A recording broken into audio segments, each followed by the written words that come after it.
Sebelumnya, Assalamualaikum warahmatullahi wabarakatuh. Selamat pagi, siang, sore, dan malam teman-teman dan dosen pengampu mata kuliah fotografi dokumenter.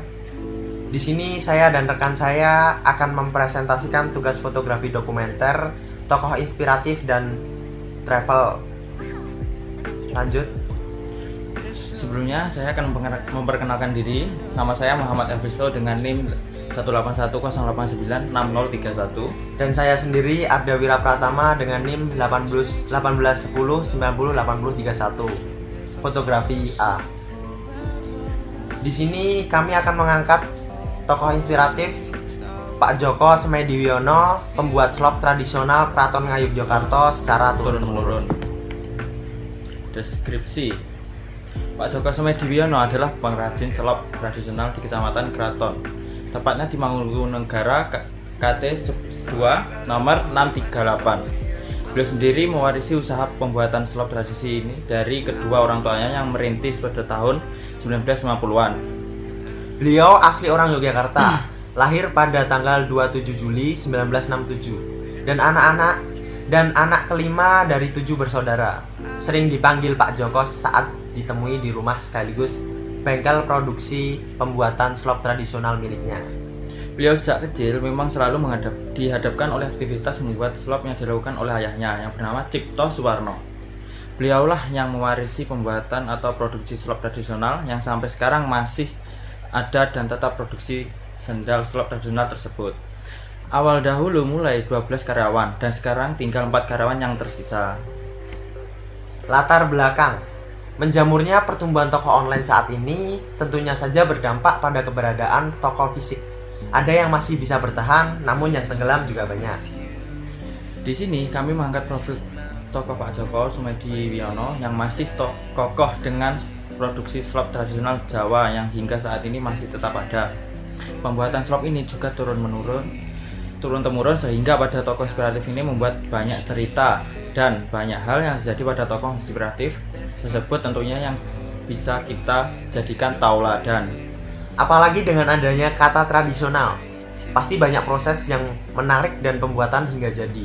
Tentunya banyak visual dan menggambarkan banyak suatu cerita. Manfaat kontribusi karya. Manfaat dari fotografi dokumenter sosok atau tokoh inspiratif adalah agar kita bisa mengetahui kehidupan sehari-hari tokoh inspiratif tersebut dan kita bisa mengetahui proses pembuatan slop tradisional yang jarang diketahui semua orang.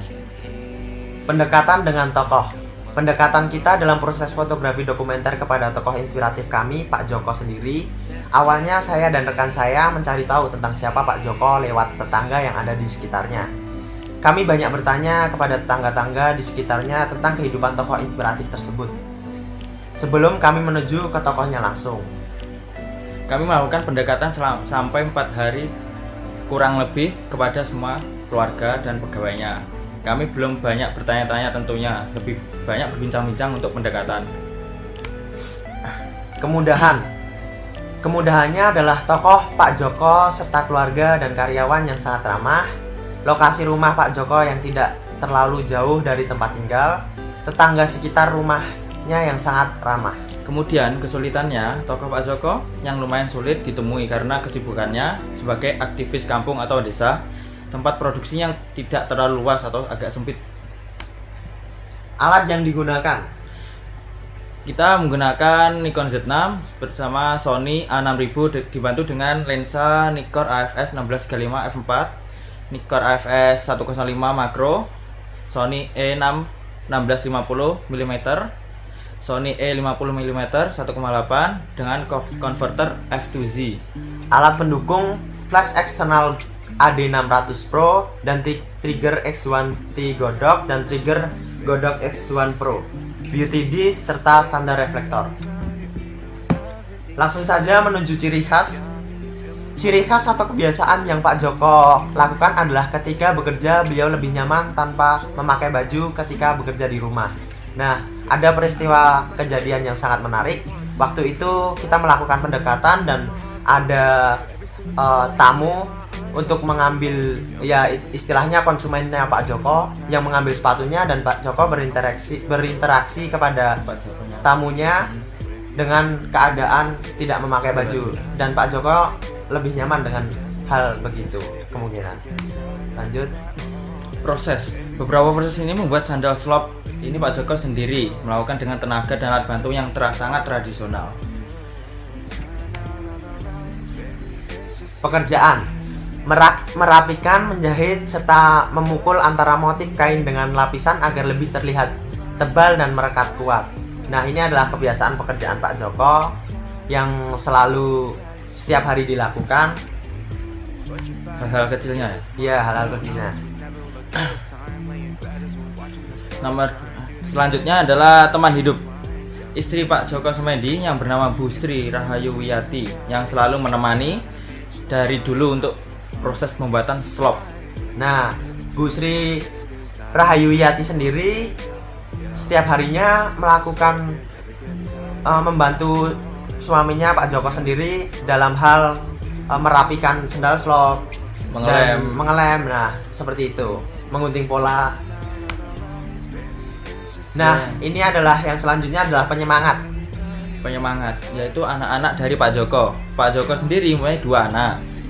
Yang pertama bernama Galih Arga Semedi dan Gelang Surya Semedi.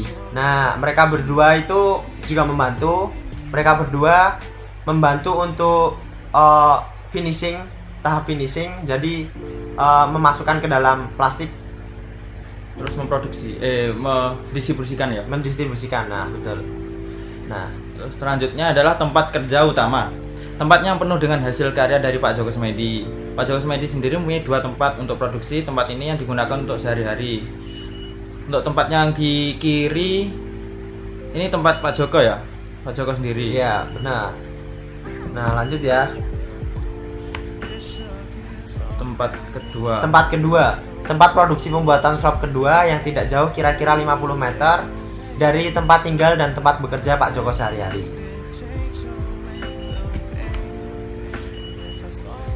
Tempat produksi dahulu. Tempat yang dulu untuk produksi pembuatan slop dan sekarang menjadi tempat beristirahat anak-anaknya, sehingga anak-anaknya beda rumah dengan kedua orang tuanya, tapi hanya sekitar 20 langkah dengan rumah Pak Joko yang sehari-hari ditinggali. Dan tempat ini juga dulu untuk produksi dan sekarang hanya untuk menaruh barang-barang yang sudah untuk didistribusikan kemana-mana. Ya, berikut adalah penghargaan yang dicapai untuk Pak Joko. Penghargaan didapat Pak Joko dari Keraton Yogyakarta sendiri yang dinamakan untuk Ibu Tercinta. Nyonya Cipto. Hanya beberapa orang bisa dapat seperti ini. Nah, penghargaan ini diberikan tidak sembarang. Jadi penghargaan ini adalah penghargaan yang dikasih kepada seseorang yang telah memberikan, seperti contohnya sandal slop, yang telah memproduksi sandal slop. Jadi pakaian yang dipakai oleh pihak keraton. Bahan, ada beberapa bahan yang digunakan untuk pembuatan slop. Salah satunya sol, kulit, kain, dan karton. Nah, lanjut ya, langsung.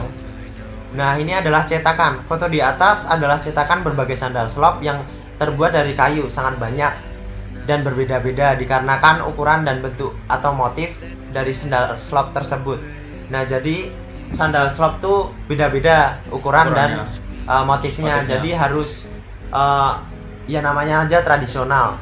Jadi harus ya cetakannya juga banyak.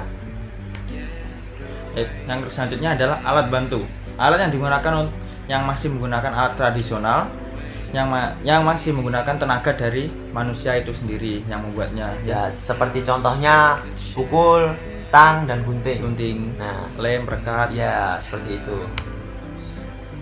Lanjut adalah yang berikutnya adalah lem fork. Adalah salah satu komponen sangat penting untuk merekatkan satu sisi dengan sisi yang lain agar menjadi sebuah slop. Nah, ini komponen penting karena semua komponen yang menjadi satu itu direkatkan oleh lem fork ini dan diperkuat dengan paku seperti itu. Yang selanjutnya adalah mesin amplas. Alat di atas untuk menghaluskan sol sepatu agar terlihat rapi dan halus. Ya, ini contoh gambarnya mesin 6 plus tersebut. Nah, yang berikutnya adalah slop Kraton. Slop Kraton salah satu produk slop Kraton yang dibikin oleh Pak Joko. Produk sandal slop untuk Kraton sendiri per tahunnya sampai 2.500 ke 3.000-an sandal slop. Nah, sandal slop ini ada sandal slop untuk wanita yang sedikit ramping dan pria yang besar. Sandal slop ini juga tentunya tidak langsung dipesan oleh Kraton 2.500 dan 3.000, jadi bertahap. Ya, seperti 500, 1.000 dulu dan langsung 1.500. Ya, seperti Enggak itu. langsung 3.000. Yang selanjutnya adalah pegawai. Pak Joko awalnya mempunyai 12 pegawai dan sekarang berkurang menjadi 4 pegawai yang sampai sekarang masih bekerja dengan Pak Joko itu sendiri. Nah, yang kita ambil itu cuman 2 pegawai, soalnya yang 2 pegawainya itu Lagi mudik dan mudik. ada yang sakit. Nah, habis itu yang sebelah kanan namanya Pak Kamsani dan sebelah kiri Itu Pak Anto. Nah, mereka berdua, Pak Kamsani sendiri tinggal di tempat produksi ini, aslinya Magelang, dan Pak Anto ini aslinya dekat Jalan Taman Siswa. Ya, ini adalah foto Pak Joko bersama warga di sekitar Serawung. Pak Joko seorang yang ramah dan suka berbincang-bincang santai dan suka bercanda. Nah, Pak Joko sendiri orangnya itu emang asik sih. Jadi waktu kita datang juga berbincang-bincang tuh sangat dekat, udah sangat dekat sekali gitu loh. Lanjut, aktivis kampung. Nah, kegiatan di Kampung Mangkunegaran sendiri tuh sangat banyak. Seperti contohnya pentas seni, permainan tradisional, bank sampah, dan lain-lain. Ini adalah kegiatan Pak Joko sendiri sehari-hari. Pak Joko tuh ya istilahnya aktivis banget lah dalam dunia perkampungan itu, aktivitas yang dilakukan. Suka berkecimpung dalam suatu kegiatan. Ya, benar sekali. Peduli. Ini adalah Pak Joko yang sedang Sangat peduli dengan tetangga dan warga Mangkunegaran yang sedang melakukan penyemprotan waktu itu. Penyemprotannya tentang COVID-19 ini. Pandemi ini. Ya, ini masa muda Pak Joko. Foto saat SMA dahulu, banyak kenangan dan tidak berubah tentunya. Dari rambutnya yang sangat panjang tapi sekarang berkurang karena saat menikah harus rapi. Ini fotonya Pak Joko yang masih muda. Iya. Tidak beda sih dari yang sekarang, masih sama-sama aja, cuman rambutnya. Nah, ini foto yang kenangan Pak Joko bersama saudara yang menikah dan waktu menikah dengan istri. Pak Joko sendiri memiliki 7 bersaudara. Dari Pak Joko sendiri anak kelima dari 7 bersaudara. Ini adalah kedua orang tua Pak Joko. Foto kedua orang tua Pak Joko. Kedua orang tuanya yang telah mewarisi tempat produksi sandal slop tradisional tersebut. Dan yang kiri bernama Pak Cipto Suwarno, wafat 2003, dan yang kanan sering dipanggil di sekitar lingkungannya, yaitu di sekitar kampung itu Bu Cipto. Nah, wafat tahun 2006. Nah, ini adalah kedekatan kita. Ya, behind the scene Ya. dari selama pembuatan foto dokumenter ini. Ya, terima kasih. Kurang lebihnya seperti itu. Bila ada perkataan yang salah mohon dimaafkan. Ya. Wabillahi taufik wal hidayah. Wassalamualaikum warahmatullahi wabarakatuh.